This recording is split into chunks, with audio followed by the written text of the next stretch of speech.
കേരള സാഹിത്യ അക്കാദമി പുരസ്കാരങ്ങൾ ലഭിച്ചിരിക്കുന്ന വർഷങ്ങൾ 1958, 82, 86 എന്നീ വർഷങ്ങളിലാണ് അദ്ദേഹത്തിന് കേരള സാഹിത്യ അക്കാദമി പുരസ്കാരം ലഭിച്ചിരിക്കുന്നത്. ഏതൊക്കെ വർഷങ്ങളിലാണ് ഒന്നും കൂടെ പറയാം. കൂടാതെ പത്മഭൂഷൺ പുരസ്കാരം അതും 2005. നിങ്ങൾക്ക് കണക്ട് ചെയ്ത് പഠിക്കാൻ പറ്റും. പത്മഭൂഷൺ കൂടാതെ മാതൃഭൂമി സാഹിത്യ പുരസ്കാരം.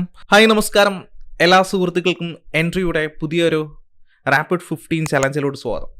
ഇന്ന് 15 ചോദ്യങ്ങളായിട്ടാണ് ഞാൻ വന്നിരിക്കുന്നത്. കറണ്ട് അഫേഴ്സിൻ്റെ ഭാഗത്ത് നിന്ന് 15 ചോദ്യങ്ങൾ. സുഹൃത്തുക്കളെ, നിങ്ങൾ ചെയ്യേണ്ടത് ഇത്ര മാത്രം: ഒരു പേപ്പറും പേനയും കരുതുക. ഞാൻ ഓരോ ക്വസ്റ്റ്യൻസ് പറയുമ്പോഴും അതിൻ്റെ മാർക്കുകളൊന്ന് നോട്ട് ചെയ്തതിന് ശേഷം, അല്ലെങ്കിൽ ഒന്ന് ആൻസർ ചെയ്തതിന് ശേഷം ഫൈനലി 15 ക്വസ്റ്റ്യൻസ് കഴിയുമ്പോൾ ഔട്ട് ഓഫ് 15 നിങ്ങൾക്ക് എത്ര മാർക്ക് കിട്ടി എന്ന കാര്യം നിങ്ങൾ എന്തായാലും കമൻറ്റ് ബോക്സിൽ ഉൾപ്പെടുത്തുവാൻ വേണ്ടി നിങ്ങൾ ആരും മറന്നു പോകരുത്. ശരിയെങ്കിൽ നമുക്ക് ഈ ഒരു യൂട്യൂബ് സെഷൻ്റെ ചലഞ്ചിലോട്ട് കിടക്കാം. ഒന്നാമത്തെ ചോദ്യം എങ്ങനെയാണ്, ശ്രദ്ധിക്കുക. താഴെ തന്നിരിക്കുന്നവയിൽ ശരിയായ പ്രസ്താവന ഏത്? നമ്മുടെ ഗവർണറുമായി റിലേറ്റ് ചെയ്ത് നിൽക്കുന്ന ഒരു ചോദ്യമാണ്. ഒന്നാമത്തെ സ്റ്റേറ്റ്മെന്റ് ശരിയായ പ്രസ്താവന കണ്ടെത്തുവാനാണ് ചോദ്യം തന്നിരിക്കുന്നത്. അപ്പോൾ ഒന്നാമത്തെ സ്റ്റേറ്റ്മെന്റ് എന്ന് വെച്ചാൽ കേരളത്തിന്റെ പുതിയ ഗവർണറാണ് രാജേന്ദ്ര വിശ്വനാഥ് ആർലേക്കർ. രണ്ടാമത്തെ സ്റ്റേറ്റ്മെന്റ് കേരളത്തിന്റെ 23ാമത്തെ ഗവർണർ. കേരള ഗവർണറായിരുന്ന ആരിഫ് മുഹമ്മദ് ഖാൻ നിലവിൽ ബീഹാറിന്റെ ഗവർണർ. എല്ലാം ശരി. ഇങ്ങനെ 4 സ്റ്റേറ്റ്മെന്റുകളാണ് തന്നിരിക്കുന്നത്. സോ ഈ 4 സ്റ്റേറ്റ്മെന്റിൽ ഏത് സ്റ്റേറ്റ്മെന്റ് ആണ് ശരിയായിട്ട് നിൽക്കുന്നത് നമുക്കൊന്ന് പരിശോധിച്ച് നോക്കാം. ഇവിടെ നോക്കിയാൽ കേരളത്തിന്റെ നിലവിലെ ഗവർണർ ആരെന്ന് ചോദിച്ചാൽ നിങ്ങൾ പറയുക രാജേന്ദ്ര വിശ്വനാഥ് ആർലേക്കർ തന്നെയാണ്. അദ്ദേഹം കേരളത്തിന്റെ 23ാമത്തെ ഗവർണർ. അദ്ദേഹം കേരളത്തിന്റെ 23ാമത്തെ ഗവർണറാണ്. കൂടാതെ മുൻ ഗവർണറായിരുന്ന ആരിഫ് മുഹമ്മദ് ഖാൻ നിലവിൽ ബീഹാർ എന്ന് പറയുന്ന സംസ്ഥാനത്തിന്റെ ഗവർണറാണ് എന്ന് ഓർത്തു വെച്ചിരിക്കുക. സോ എയും ബിയും സിയും ശരിയായതുകൊണ്ട് തന്നെ നമുക്ക് ഡി ഓപ്ഷൻ തിരഞ്ഞെടുക്കാം. എല്ലാം ശരി. സോ ഒന്നും കൂടി പറയാം. നിലവിൽ നമ്മുടെ കേരള സംസ്ഥാനത്തിന്റെ ഗവർണറിന്റെ പേരാണെങ്കിൽ രാജേന്ദ്ര വിശ്വനാഥ് ആർലേക്കർ. അദ്ദേഹം കേരളത്തിന്റെ 23ാമത്തെ ഗവർണറാണ്. കൂടാതെ മുൻ ഗവർണറായിരുന്ന ആരിഫ് മുഹമ്മദ് ഖാൻ നിലവിൽ ബീഹാറിന്റെ ഗവർണറാണ്. ബീഹാർ എന്ന് പറയുന്ന സംസ്ഥാനത്തിന്റെ നിലവിലെ ഗവർണറിന്റെ പേരാണെങ്കിൽ ആരിഫ് മുഹമ്മദ് ഖാനാണ്. ഇത്രയും കാര്യങ്ങളാണ് ഈ ഭാഗത്ത് നിന്ന് നിങ്ങൾ മനസ്സിലാക്കേണ്ടത്. നമുക്ക് എന്തായാലും രണ്ടാമത്തെ ചലഞ്ചിലോട്ട് കിടക്കാം. ചോദ്യം ഇങ്ങനെയാണ്: MTയുമായി ബന്ധപ്പെട്ട് നിൽക്കുന്ന MT വാസുദേവൻ നായരുമായി ബന്ധപ്പെട്ട് നിൽക്കുന്ന തെറ്റായ പ്രസ്താവന, റോങ് ആയിട്ട് നിൽക്കുന്ന സ്റ്റേറ്റ്മെന്റ് ആണ് നിങ്ങൾ കണ്ടെത്തേണ്ടത്. സോ ഇവിടെ ഒന്നാമത്തെ സ്റ്റേറ്റ്മെന്റ് ആണെങ്കിൽ അവിടെ നോക്കിക്കേ, 2024 ഡിസംബർ 25 അന്തരിച്ചു. നിളയുടെ കഥാകാരൻ എന്നറിയപ്പെടുന്നു. 1990 ജ്ഞാനപീഠ പുരസ്കാരം ലഭിച്ചു. ആദ്യമായി പുസ്തക രൂപത്തിൽ പ്രസിദ്ധീകരിച്ച നോവലാണ് നാലുകെട്ട് 1958. ഈ 4 സ്റ്റേറ്റ്മെന്റിൽ ഏത് സ്റ്റേറ്റ്മെന്റ് ആണ് തെറ്റായിട്ട് നിൽക്കുന്നത്? നിങ്ങൾക്ക് ഈസി ആയിട്ട് കാര്യം കിട്ടിക്കാണും. കാരണം നിങ്ങൾ എപ്പോഴും പഠിക്കുന്ന ഒരു കോണ്ടന്റ് ആണ് ഞാനിവിടെ തെറ്റിച്ചു കൊടുത്തിരിക്കുന്നത്. ഇവിടെ നോക്കിക്കേ, ഇദ്ദേഹം MT വാസുദേവൻ നായർ അന്തരിക്കുന്നത് 2024 ഡിസംബർ 25 ക്രിസ്മസിന്റെ അന്നാണ് അദ്ദേഹം അന്തരിച്ചിരിക്കുന്നത്. അർദ്ധരാത്രിയിലാണ് അദ്ദേഹം അന്തരിച്ചിരിക്കുന്നത്. ഇദ്ദേഹത്തെ നിളയുടെ കഥാകാരൻ എന്നറിയപ്പെടുന്നു. MTയെ അറിയപ്പെടുന്നത് നിളയുടെ കഥാകാരൻ എന്ന് തന്നെയാണ്. കൂടാതെ ഇദ്ദേഹത്തിന് ജ്ഞാനപീഠ പുരസ്കാരം ലഭിച്ചിരിക്കുന്നത് 1990 മറിച്ച് 1995 എന്ന് ഓർത്തു വെച്ചിരിക്കുക. അദ്ദേഹത്തിന് ജ്ഞാനപീഠ പുരസ്കാരം ലഭിച്ചിരിക്കുന്നത് 1995. ഇദ്ദേഹത്തിന്റെ ആദ്യമായി പുസ്തക രൂപത്തിൽ പ്രസിദ്ധീകരിച്ച നോവലാണെങ്കിൽ നാലുകെട്ടാണെന്ന് ഓർത്തു വെച്ചിരിക്കുക. 1958 നാലുകെട്ട് പുറത്തിറങ്ങിയിരിക്കുന്നത്. അപ്പോൾ ഇവിടെ എയും ബിയും ഡിയും ശരിയാണ്, സി മാത്രമാണ് റോങ് ആയിട്ട് നിൽക്കുന്നത്. നമുക്ക് ഓപ്ഷൻ സി തിരഞ്ഞെടുക്കാം. ക്ലിയർ ആണല്ലോ? അപ്പോൾ അടുത്തിടെ അന്തരിച്ചു പോയ മലയാളത്തിലെ ഒരു സാഹിത്യകാരനാണ് MT വാസുദേവൻ നായർ. അദ്ദേഹത്തെക്കുറിച്ച് പറയുമ്പോൾ അദ്ദേഹത്തിൻ്റെ പുരസ്കാരങ്ങൾ കൂടി നമ്മൾ പഠിക്കണം. അതിൽ വളരെ ഇമ്പോർട്ടൻ്റ് ജ്ഞാനപീഠം തന്നെയാണ്. അദ്ദേഹത്തിന് ജ്ഞാനപീഠ പുരസ്കാരം ലഭിച്ചിരിക്കുന്ന വർഷം 1995 എങ്കിൽ പത്മഭൂഷൺ പുരസ്കാരം അദ്ദേഹത്തിന് 2005 ലഭിച്ചു. അദ്ദേഹത്തിന് പത്മഭൂഷൺ പുരസ്കാരം ലഭിച്ചിരിക്കുന്നത് 2005. ഇനി എഴുത്തച്ഛൻ പുരസ്കാരം 2011 ലഭിച്ചിരിക്കുന്നത്. 2011 അദ്ദേഹത്തിന് എഴുത്തച്ഛൻ പുരസ്കാരം ലഭിച്ചു. ഇനി നേരെ കേരള സാഹിത്യ അക്കാദമി പുരസ്കാരത്തിലോട്ട് വരാം. ഇദ്ദേഹത്തിന് കേരള സാഹിത്യ അക്കാദമി പുരസ്കാരങ്ങൾ ലഭിച്ചിരിക്കുന്ന വർഷങ്ങൾ 1958, 82, 86 എന്നീ വർഷങ്ങളിലാണ് അദ്ദേഹത്തിന് കേരള സാഹിത്യ അക്കാദമി പുരസ്കാരം ലഭിച്ചിരിക്കുന്നത്. ഏതൊക്കെ വർഷങ്ങളിലാണ് ഒന്നും കൂടെ പറയാം. 1958, 82, 86 എന്നീ വർഷങ്ങളിൽ MT വാസുദേവൻ നായറിന് കേരള സാഹിത്യ അക്കാദമി പുരസ്കാരം ലഭിച്ചു. എങ്കിൽ അദ്ദേഹത്തിന് കേന്ദ്ര സാഹിത്യ അക്കാദമി പുരസ്കാരം ലഭിച്ചിരിക്കുന്ന വർഷമാണെങ്കിൽ 1970 എന്ന് പഠിച്ചു വച്ചിരിക്കുക. അദ്ദേഹത്തിന് കേന്ദ്ര സാഹിത്യ അക്കാദമിയുടെ പുരസ്കാരം ലഭിച്ചിരിക്കുന്നതാണെങ്കിൽ, അക്കാദമി അവാർഡ് ലഭിച്ചിരിക്കുന്നതാണെങ്കിൽ 1970. ഇനി ഓടക്കുഴൽ അവാർഡിലോട്ട് വരാം. കൂട്ടുകാരെ, അദ്ദേഹത്തിന് ഓടക്കുഴൽ പുരസ്കാരം ലഭിച്ചിരിക്കുന്ന വർഷം 1993. 1993 മുട്ടത്ത് വർക്കി പുരസ്കാരം 1994.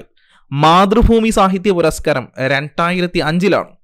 ഇനി വളരെ ഇമ്പോർട്ടൻ്റ് ആയ 2 പുരസ്കാരങ്ങളാണ്. വയലാർ അവാർഡ് 1985. 1985 അദ്ദേഹത്തിന് വയലാർ അവാർഡ് ലഭിച്ചു. വള്ളത്തോൾ അവാർഡ് അദ്ദേഹത്തിന് ലഭിച്ചിരിക്കുന്നതാണെങ്കിൽ 2005. മാതൃഭൂമി സാഹിത്യ അവാർഡും വള്ളത്തോൾ അവാർഡും അദ്ദേഹത്തിന് ലഭിച്ചിരിക്കുന്ന 2005 തന്നെയാണ്.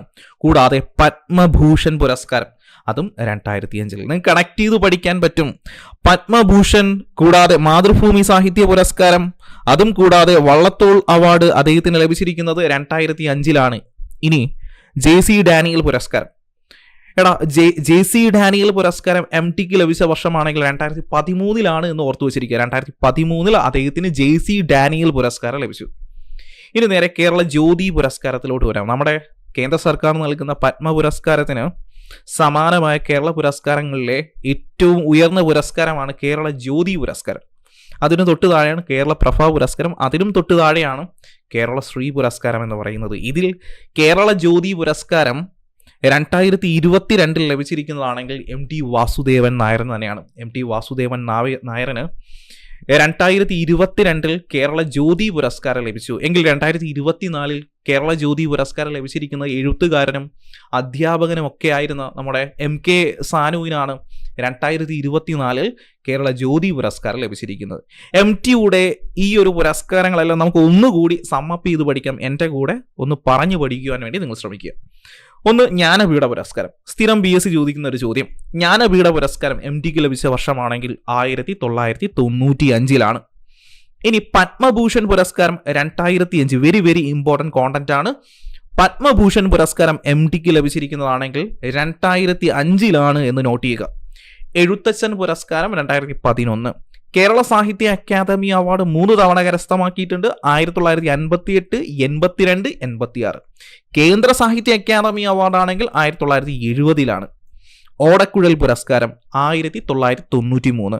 മുട്ടത്ത് വർക്കിയും മാതൃഭൂമി സാഹിത്യ പുരസ്കാരവും വലിയ ഇമ്പോർട്ടൻ്റ് ആയ ഒരു പുരസ്കാരം ആയതുകൊണ്ട് അല്ലാത്തത് കൊണ്ട് തന്നെ അത് വേണമെങ്കിൽ നിങ്ങൾക്ക് സ്കിപ്പ് ചെയ്യാം.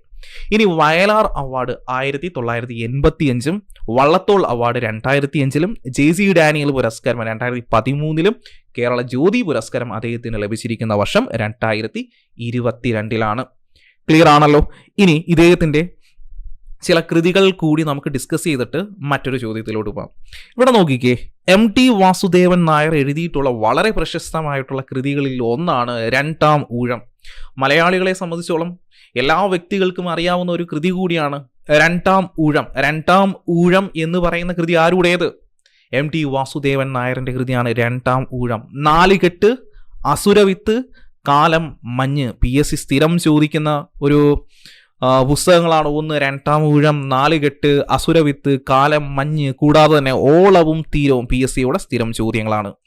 സോ അറിഞ്ഞിരിക്കുക, ഈ ഒരു പുസ്തകങ്ങൾ എഴുതിയിരിക്കുന്നതാണെങ്കിൽ MT വാസുദേവൻ നായർ. കൂടാതെ വാരണാസി, നിന്റെ ഓർമ്മയ്ക്ക്, വിലാപയാത്ര, ഒരു ചെറുപുഞ്ചിരി, സുഹൃതം, കുട്ടിയടത്തി, കാതികന്റെ പണിപ്പുര, ഇരുട്ടിന്റെ ആത്മാവ്, ആൾക്കൂട്ടത്തിൽ തനിയെ, നഷ്ടപ്പെട്ട ദിനങ്ങൾ തുടങ്ങിയ പുസ്തകങ്ങളൊക്കെ എഴുതിയിരിക്കുന്നതാണെങ്കിൽ MT വാസുദേവൻ നായരാണ്. ഒന്നും കൂടെ പറയാം: രണ്ടാം ഊഴം, 4 കെട്ട്, അസുരവിത്ത്, കാലം, മഞ്ഞ്, വാരണാസി, നിന്റെ ഓർമ്മയ്ക്ക്, വിലാപയാത്ര, ഒരു ചെറുപുഞ്ചിരി, സുഹൃതം, ഓളവും തീരവും. കൂടാതെ കുട്ടിയടത്തി, കാതികന്റെ പണിപ്പുര, ഇരുട്ടിന്റെ ആത്മാവ്, ആൾക്കൂട്ടത്തിൽ തനിയെ, നഷ്ടപ്പെട്ട ദിനങ്ങൾ തുടങ്ങിയ പുസ്തകങ്ങൾ എഴുതിയിരിക്കുന്ന എഴുത്തുകാരനാണെങ്കിൽ നമ്മുടെ MT വാസുദേവൻ നായരാണെന്ന് ഓർത്തു വച്ചിരിക്കുക. ഇനി നമുക്ക് എന്തായാലും മറ്റൊരു ചലഞ്ചിലോട്ട് പോകാം. 3ാമത്തെ ചലഞ്ചാണ്. ചോദ്യം ഇങ്ങനെയാണ്: 2024 ബുക്കർ പുരസ്കാരം ലഭിച്ചിരിക്കുന്ന ആർക്ക്? PSCയുടെ തന്നെ സ്ഥിരം ഒരു കാറ്റഗറി ഓഫ് ക്വസ്റ്റ്യൻ ആണ് ബുക്കർ പുരസ്കാരം. ഇവിടെ നോക്കി 2024 ബുക്കർ പുരസ്കാരം ലഭിച്ചിരിക്കുന്നത് 4 ഓപ്ഷൻസ് കൊടുത്തിട്ടുണ്ട്. Paul Lynch, Samantha Harvey, Han Kang, Jon Fosse. So ഈ 4 വ്യക്തികളിൽ ആർക്കാണ് 2024 ബുക്കർ പുരസ്കാരം ലഭിച്ചിരിക്കുന്നത്? Samantha Harvey. സാമന്ത ഹാർവേയുടെ ഓർബിറ്റൽ എന്ന് പറയുന്ന ഒരു സയൻസ് ഫിക്ഷൻ നോവലിനാണ് 2024 ബുക്കർ പുരസ്കാരം നൽകിയിരിക്കുന്നത്. സാമന്ത ഹാർവേ. സാമന്ത ഹാർവേയുടെ ഓർബിറ്റൽ എന്ന് പറയുന്ന സയൻസ് ഫിക്ഷൻ നോവലിനാണ് ഇക്കൊല്ലം 2024 ബുക്കർ പുരസ്കാരം നൽകിയിരിക്കുന്നത്. എങ്കിൽ പോൾ ലിഞ്ച് നമുക്കറിയാം കഴിഞ്ഞ കൊല്ലം 2023 ബുക്കർ പുരസ്കാര ജേതാവാണ് പോൾ ലിഞ്ച്.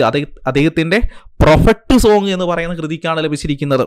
പ്രൊഫക്റ്റ് സോങ്, അതിനാണ് പോൾ ലിഞ്ചിന് 2023 ബുക്കർ പുരസ്കാരം നൽകിയത്. 24 സാമന്ത ഹാർവേയുടെ ഓർബിറ്റൽ എന്ന് പറയുന്ന സയൻസ് ഫിക്ഷൻ നോവലിനാണ്.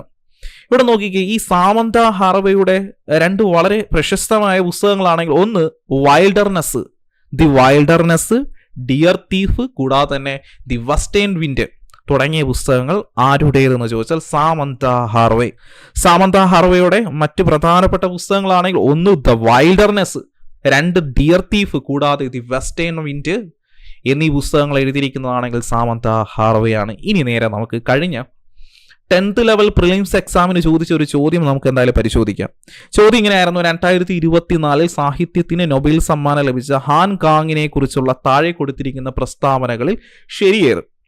ഇതിൽ ഒന്നാമത്തെ സ്റ്റേറ്റ്മെന്റ് സാഹിത്യ നൊബേൽ ലഭിക്കുന്ന ആദ്യത്തെ ദക്ഷിണ കൊറിയൻ സ്വദേശിയാണ്, റൈറ്റ് ആണ്.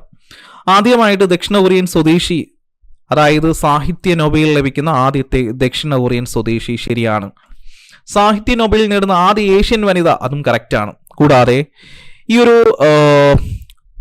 നമ്മുടെ ഈ പറയുന്ന ഹാൻകാങ്ങിന് മാൻ ബുക്കർ പുരസ്കാരം ലഭിച്ചിട്ടുണ്ട്. 2016 ലഭിച്ചിരിക്കുന്നത്. മാൻ ബുക്കർ പുരസ്കാരം ഹാൻകാങ്ങിന് ലഭിച്ചിരിക്കുന്ന വർഷമാണെങ്കിൽ 2016 ഏത് കൃതിക്ക് എന്ന് വെച്ചാൽ ദി വെജിറ്റേറിയൻ എന്ന് പറയുന്ന കൃതിക്കാണ് ലഭിച്ചിരിക്കുന്നത്. ദി വെജിറ്റേറിയൻ എന്ന കൃതിക്ക് 2016 ഹാൻകാങ്ങിന് മാൻ ബുക്കർ പുരസ്കാരം ലഭിച്ചു. കൂടാതെ ഹാൻകാങ്ങിന്റെ ഈ പറയുന്ന ആത്മകഥാപരമായ ഒരു പുസ്തകമാണ് the white book. The white book അവരുടെ ആത്മകഥാപരമായ രചനയാണ് എന്ന കാര്യം കൂടി അവിടെ പഠിച്ചു വെച്ചിരിക്കുക. സോ എല്ലാം ശരിയെന്ന് ഡി ഓപ്ഷൻ നമുക്ക് തിരഞ്ഞെടുക്കാം. ക്ലിയർ ആണല്ലോ? ഇവിടെ നോക്കിക്കേ, 2024 സാഹിത്യ നൊബേൽ സമ്മാന ജേതാവ് ഹാൻകാങ്. ഹാൻകാങ് ഇവിടെ നോക്കി എന്തിനാണ് നൽകിയിരിക്കുന്നത്? ഇവർക്ക് എന്തിനാ 2024 സാഹിത്യ നൊബേൽ കമ്മിറ്റി നൽകിയിരിക്കുന്നത്? ചരിത്രപരമായ ആഘാതങ്ങളോട് നേർക്കുനേർ നിൽക്കുന്ന മനുഷ്യജീവിതത്തിന്റെ ദൗർബല്യം തുറന്നു കാട്ടുന്ന തീക്ഷ്ണമായ കാവ്യാത്മക ഗദ്യങ്ങളാണ് നമ്മുടെ ഹാൻകാങ്ങിൻ്റെതെന്ന് കമ്മിറ്റി വിലയിരുത്തുകയും അതിൻ്റെ അടിസ്ഥാനത്തിലാണ് 2024 സാഹിത്യ നൊബേൽ ഹാൻകാങ്ങിന് നൽകിയിരിക്കുന്നത്. ആദ്യമായിട്ട് ദക്ഷിണ കൊറിയയിൽ നിന്ന് ആദ്യമായിട്ട് ഒരു വ്യക്തിക്ക് ലഭിച്ചു. ഏഷ്യയിൽ നിന്ന് ആദ്യത്തെ വനിത. എങ്കിൽ എത്രാമത്തെ വനിതയ്ക്കാണ് ഈ സമ്മാനം നേടുന്നത്? 18ാമത്തെ വനിതയും ആദ്യത്തെ ഏഷ്യൻ വനിതയും. 18ാമത്തെ വനിതയും കൂടാതെ ആദ്യത്തെ ഏഷ്യൻ വനിതയുമാണ് ഹാൻകാങ്. ഇവിടെ നോക്കിയാൽ ഹാൻകാങ്ങിന്റെ ഒരു കൃതിയാണല്ലോ, ഞാൻ ഓൾറെഡി പറഞ്ഞു, ബുക്കർ പുരസ്കാരം, മാൻ ബുക്കർ പുരസ്കാരം ലഭിച്ചിരിക്കുന്ന കൃതിയാണ് ദി വെജിറ്റേറിയൻ. ഏത് വർഷം? 2016. ഇനി ഇവരുടെ വളരെ പ്രശസ്തമായിട്ടുള്ള മറ്റ് കൃതികളാണെങ്കിൽ ഇതിൽ ഒന്ന് നമ്മുടെ എക്സാമിന് ചോദിച്ചിട്ടുണ്ട്, ദി വൈറ്റ് ബുക്ക്. അവരുടെ ആത്മകഥാപരമായ അംശങ്ങൾ ഉൾപ്പെടുത്തിയിട്ടുള്ള പുസ്തകമാണ് ദി വൈറ്റ് ബുക്ക്. മറ്റ് 2 പുസ്തകങ്ങളാണെങ്കിൽ, വളരെ പ്രശസ്തമായ മറ്റ് 2 പുസ്തകങ്ങളാണെങ്കിൽ ഹ്യൂമൻ ആക്സും കൂടാതെ we do not do it. Human ആക്സും കൂടാതെ തന്നെ we do not do it തുടങ്ങിയ പുസ്തകങ്ങൾ എഴുതിയിരിക്കുന്നതാണെങ്കിൽ ഹാൻകാങ് ആണ്. ഹാൻകാങ്. ഇനി 2023 ഇത് 24 കേസാണ് പറയുന്നത്. ഹാൻകാങ് 2024 സാഹിത്യ നൊബേൽ കരസ്ഥമാക്കിയെങ്കിൽ 2023 നേടിയിരിക്കുന്നതാണെങ്കിൽ ജോൺ ഫോസെ. അദ്ദേഹത്തിന്റെ പേരെന്താണ്? ജോൺ ഫോസെയാണ്. അദ്ദേഹം നോർവേ സ്വദേശിയാണ്. ജോൺ ഫോസെ 2023 ഈ പറയുന്ന നമ്മുടെ നൊബേൽ പുരസ്കാരം കരസ്ഥമാക്കി. ഇനി നമുക്ക് എന്തായാലും 4ാമത്തെ ക്വസ്റ്റ്യനിലോട്ട് പോകാം. ചോദ്യം ഇങ്ങനെയാണ്: 2024 നടന്ന ഇന്റർനാഷണൽ ഫിലിം ഫെസ്റ്റിവൽ ഓഫ് ഇന്ത്യയുമായിട്ട് ബന്ധപ്പെട്ട തെറ്റായ പ്രസ്താവന കണ്ടെത്തുക എന്നതാണ് ചോദ്യം. സോ റോങ് ആയിട്ടുള്ള സ്റ്റേറ്റ്മെന്റ് ആണ് നിങ്ങൾ ഐഡന്റിഫൈ ചെയ്യേണ്ടത്. ഒന്നാമത്തെ സ്റ്റേറ്റ്മെന്റ് 28ാമത് ചലച്ചിത്രമേളയ്ക്ക് ഗോവ വേദിയായി. Satyajit Ray life time achievement പുരസ്കാരം ഫിലിം നോയ്സിന് നൽകി. ബെറ്റർ മാൻ ആയിരുന്നു ഉദ്ഘാടന ചിത്രം. ഓസ്ട്രേലിയയാണ് ഈ വർഷത്തെ ഫോക്കസ് രാജ്യം. ഈ 4 സ്റ്റേറ്റ്മെൻറ്റുകളിൽ ഏത് സ്റ്റേറ്റ്മെൻറ്റാണ് റോങ് ആയിട്ട് നിൽക്കുന്നത് അഥവാ തെറ്റായിട്ട് നിൽക്കുന്നത്? നമുക്ക് പരിശോധിക്കാം. ഈ അടുത്തിടെ നടന്നിരിക്കുന്ന ഗോവയിൽ വേദിയായിരിക്കുന്ന IFFI international film Festival of ഇന്ത്യയിലെ വേദിയാണെങ്കിൽ ഗോവയാണ്. എത്രാമത്തെ IFFI ആണ് ഗോവയിൽ വെച്ച് നടന്നിരിക്കുന്നത്? 28 അല്ല, മറിച്ച് 55 ആണെന്ന് ഓർത്തു വെച്ചിരിക്കുക. 55ാമത് ഇൻ്റർനാഷണൽ ഫിലിം ഫെസ്റ്റിവൽ ഓഫ് ഇന്ത്യയാണ് ഗോവയിൽ നടന്നിരിക്കുന്നത്. സ്ഥിരം വേദിയാണ്. ഗോവ എന്ന് പറയുന്നത് ഒരു സ്ഥിരം വേദിയാണ്. കൂടാതെ ഈ ഒരു ഫെസ്റ്റിവലിൽ, ഈ ഒരു ചലച്ചിത്രമേളയിൽ സത്യജിത്രയെ ലൈഫ് ടൈം അച്ചീവ്മെൻറ്റ് പുരസ്കാരം കരസ്ഥമാക്കിയിരിക്കുന്ന വ്യക്തിയാണെങ്കിൽ അത് ഫിലിപ്പ് നോയ്സ് ആണ്. ഇവിടെ റോങ് ആയിട്ട് നിൽക്കുന്നത് A മാത്രമാണ്. അതുകൊണ്ട് തന്നെ ഈ ഒരു ഓപ്ഷനിൽ Bയും Cയും Dയും ശരിയായിരിക്കും. നമുക്ക് നോക്കാം. അതായത് സത്യജിത്രയെ ലൈഫ് ടൈം അച്ചീവ്മെൻറ്റ് പുരസ്കാരം കരസ്ഥമാക്കിയിരിക്കുന്ന ഫിലിപ്പ് നോയ്സും ബെറ്റർ മാനാണ് ഉദ്ഘാടന ചിത്രം. ഓസ്ട്രേലിയ ആയിരുന്നു 2024 ഫോക്കസ് രാജ്യമായിട്ട് ഈ ഒരു ചലച്ചിത്രമേള തിരഞ്ഞെടുക്കപ്പെട്ടിരിക്കുന്നത്. ഫോക്കസ് രാജ്യം ഏതാണ്? അത് ഓസ്ട്രേലിയ ആണ് എന്ന് ഓർത്തു വച്ചിരിക്കുക. എന്ത് തന്നെയായാലും നമുക്ക് 55ാമത് ഇൻ്റർനാഷണൽ ഫിലിം ഫെസ്റ്റിവലുമായി ബന്ധപ്പെട്ട് നിൽക്കുന്ന കാര്യങ്ങളൊക്കെ ഒന്ന് ഡിസ്കസ് ചെയ്തു പോവാം. ഒന്ന് നോക്കിക്കേ. ഈ ഒരു 55ാമത് ഗോവ അന്താരാഷ്ട്ര ചലച്ചിത്രമേളയുടെ ഫെസ്റ്റിവൽ ഡയറക്ടറിൻ്റെ പേരാണെങ്കിൽ ശേഖർ കപൂർ എന്നാണ്. അദ്ദേഹത്തിൻ്റെ പേര് ശേഖർ കപൂർ ആണ്. ഫെസ്റ്റിവൽ ഡയറക്ടറിൻ്റെ പേരാണെങ്കിൽ ശേഖർ കപൂർ ആണ്. എങ്കിൽ ഉദ്ഘാടന ചിത്രം ഓൾറെഡി ഞാൻ ഓപ്ഷനിൽ കൊടുത്തതാണ്. ബെറ്റർ മാൻ ആണ് ഉദ്ഘാടന ചിത്രം ഡയറക്റ്റ് ചെയ്തിരിക്കുന്നത് മിഷേൽ ഗ്രേസി ഡയറക്റ്റ് ചെയ്തിരിക്കുന്ന ബെറ്റർ മാൻ ആണ് ഉദ്ഘാടന ചിത്രം എന്ന് ഓർത്തു വച്ചിരിക്കുക. ഇനി ഇവിടെ ഇന്ത്യൻ പനോരമ വിഭാഗത്തിൽ ഉദ്ഘാടന ചിത്രം വീർ സവർക്കർ ആയിരുന്നു. ഇന്ത്യൻ പനോരമ വിഭാഗത്തിൽ ഉദ്ഘാടന ചിത്രം ഏതായിരുന്നു? വീർ സവർക്കർ. ആ ഒരു സിനിമ ഡയറക്റ്റ് ചെയ്തിരിക്കുന്ന റൺധീർ ഹൂഡ ഡയറക്റ്റ് ചെയ്ത വീർ സവർക്കർ ഇന്ത്യൻ പനോരമ വിഭാഗത്തിൽ ഉദ്ഘാടന ചിത്രമായിരുന്നു. സമാപന ചിത്രം അത് ബോഹുദൻ സ്ലാമ ഡയറക്റ്റ് ചെയ്തിരിക്കുന്ന ഡ്രൈ സീസൺ ആണ് ക്ലോസിംഗ് ഫിലിം എന്ന് പറയുന്നത്. അല്ലെങ്കിൽ സമാപന ചിത്രമാണെങ്കിൽ അത് ഡ്രൈ സീസൺ ആണ് എന്ന് ഓർത്തു വെച്ചിരിക്കുക. ഇവിടെ ഞാൻ ഓൾറെഡി പറഞ്ഞൊരു കാര്യമാണ്, സത്യജിത്രയെ ലൈഫ് ടൈം അച്ചീവ്മെൻറ്റ് പുരസ്കാരം നേടിയിരിക്കുന്നത് ഓസ്ട്രേലിയൻ ചലച്ചിത്ര സംവിധായകനായ ഫിലിപ്പ് നോയ്സ് ആണ്. എങ്കിൽ ഇവിടെ ഈ ഒരു ചലച്ചിത്രമേളയിൽ Indian film personality of the year പുരസ്കാരം കരസ്ഥമാക്കിയിരിക്കുന്നതാണെങ്കിൽ വിക്രാന്ത് മാസി. 12th ഫെയിലിലൊക്കെ അഭിനയിച്ചിരിക്കുന്ന നടനായ വിക്രാന്ത് മാസിയാണ് Indian film personality of the year പുരസ്കാരം ഈ ഒരു ചലച്ചിത്രമേളയിൽ കരസ്ഥമാക്കിയിരിക്കുന്നത്. ഇനി നമുക്ക് വളരെ ഇമ്പോർട്ടൻ്റ് ആയ ഒരു 3 കോണ്ടന്റുകൾ നോക്കാം. ഈ ഒരു മേളയിലെ ഈ ഒരു മികച്ച ചിത്രത്തിനുള്ള സുവർണമയൂരം ലഭിച്ചിരിക്കുന്ന സിനിമയാണ് അത് ടോക്സിക് എന്ന് പറയുന്ന സിനിമയാണ്. മികച്ച ചിത്രത്തിനുള്ള സുവർണമയൂരം ലഭിച്ചിരിക്കുന്ന ചിത്രമാണെങ്കിൽ ടോക്സിക് ആണ്. ഈ ടോക്സിക് എന്ന് പറയുന്ന സിനിമ ഡയറക്റ്റ് ചെയ്തിരിക്കുന്ന സൗളി ബിലുവൈറ്റെ. അദ്ദേഹത്തിൻ്റെ പേര് സൗളി ബിലുവൈറ്റെ എന്നാണ് കേട്ടോ, ബിലുവൈറ്റെ. ഇനി മികച്ച സംവിധായകൻ എന്ന കാറ്റഗറിയിൽ പുരസ്കാരം ലഭിച്ചിരിക്കുന്നതാണെങ്കിൽ ബോഗ്ദാൻ മുറാസെന്. അദ്ദേഹത്തിൻ്റെ പേര് ബോഗ്ദാൻ മുറാസെന്. അദ്ദേഹത്തിന് ആ സിനിമയുടെ പേരാണെങ്കിൽ the new year that never came എന്ന് പറയുന്ന സിനിമയിലെ ഡയറക്ടറാണ് ബോഗ്ദാൻ മുറാസെന്. ആ ഒരു സിനിമ ഡയറക്റ്റ് ചെയ്തതിനാണ് മികച്ച സംവിധായകൻ എന്ന കാറ്റഗറിയിൽ ഈ ഒരു അവാർഡ് നൽകിയിരിക്കുന്നത്. സുവർണമയൂരം ലഭിച്ചിരിക്കുന്ന ചിത്രം ടോക്സിക് ആണ്. ടോക്സിക് ഡയറക്റ്റ് ചെയ്തിരിക്കുന്നത് സൗളി ബിലുവൈറ്റെ. മികച്ച സംവിധായകനാണെങ്കിൽ ബോഗ്ദാൻ മുറാസെന്. ഏത് ചിത്രമാണ്? The new year that never came എന്ന് പറയുന്ന ചിത്രമാണ്. ഇനി ഇവിടെ മികച്ച ഇന്ത്യൻ നവാഗത സംവിധായകൻ ആരെന്ന് ചോദിച്ചാൽ മികച്ച ഇന്ത്യൻ നവാഗത സംവിധായകനാണെങ്കിൽ നവജോത് ബെന്ദിവാഡേക്കർ. അദ്ദേഹത്തിൻ്റെ പേര് നവജോത് ബെന്ദിവാഡേക്കർ. അദ്ദേഹത്തിൻ്റെ ചിത്രമാണെങ്കിൽ ഗരദ് ഗണപതി എന്ന് പറയുന്ന സിനിമ ഡയറക്റ്റ് ചെയ്ത നവജോതിനെയാണ് മികച്ച ഇന്ത്യൻ നവാഗത സംവിധായകനായിട്ട് അക്കാദമി അല്ലെങ്കിൽ ഈ ഒരു ചലച്ചിത്രമേള തിരഞ്ഞെടുക്കപ്പെട്ടിരിക്കുന്നത്. ഇനി മികച്ച നടൻ്റെ കാര്യം പരിശോധിച്ച് കഴിഞ്ഞാൽ ഹോളി കൗ എന്ന് പറയുന്ന സിനിമയിൽ അഭിനയിച്ചിരിക്കുന്ന ക്ലമന്റ് ഫാവോയാണ് മികച്ച നടൻ. അദ്ദേഹത്തിൻ്റെ സിനിമ ഏതാണ്?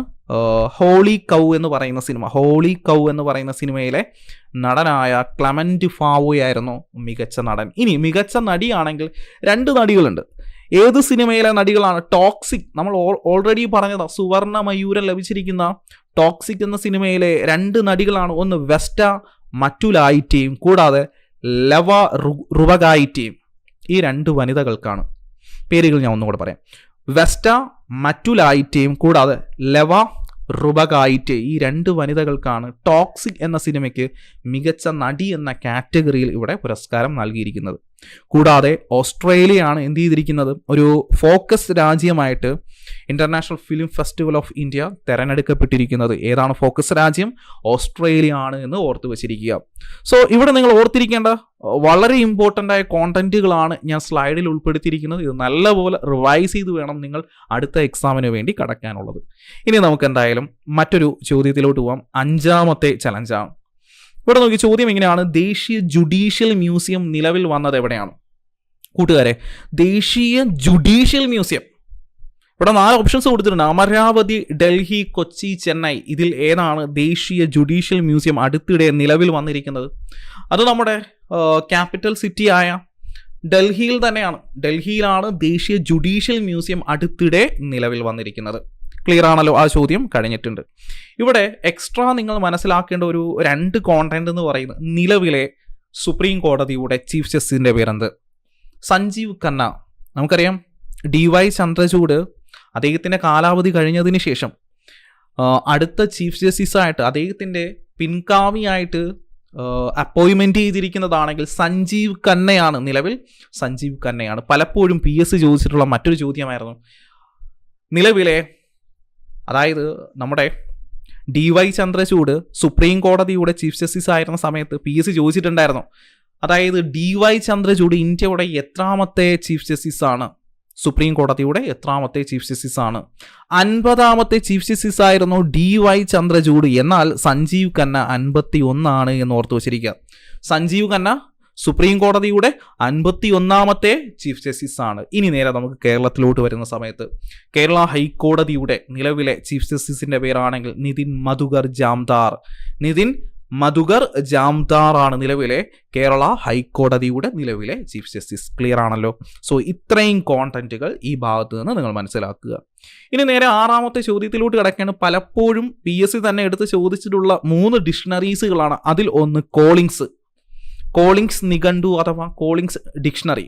കൂടാതെ PSC ചോദിക്കുന്ന മറ്റൊരു ഡിക്ഷണറി ഓക്സ്ഫോർഡ് ഡിക്ഷണറി.